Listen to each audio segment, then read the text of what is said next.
Okay, so yeah, which of the following is a common cause of gastric ulcers?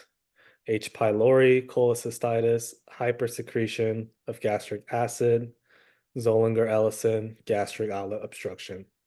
So I'm already ruling out B and E because those are not causes of gastric ulcers. Okay, good. I'll go to the question. 45-year-old man presents a 3-month history of epigastric pain. He reports that the pain is worse at night, relieved by eating. He has a history of NSAID use for chronic back pain. Physical exam reveals mild epigastric tenderness. Endoscopy confirms the presence of a gastric ulcer in the lesser curvature of the stomach. So this looks like, I mean, he is using NSAIDs, and then of course, like H. pylori can cause gastric ulcers too. I would rule out Zollinger-Ellison because that would cause more diffuse ulcers. You'll usually see them in the duodenum as well as jejunum. Okay. Um, so yeah, this would be like a tough question for me just because I'm like now I'm between A and C. Okay. I'm So like, talk to okay, me kind of your reasoning for each one, and then we'll kind of figure out together.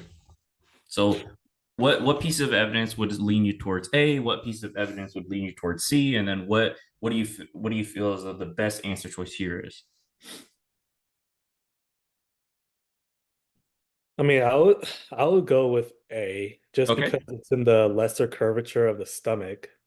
And I know, I think that's like a buzzword where like H. pylori, a lot of time it's in the lesser curvature. And then hypersecretion of gastric acid, I feel like is a mechanism of Zollinger-Ellison. Okay, good.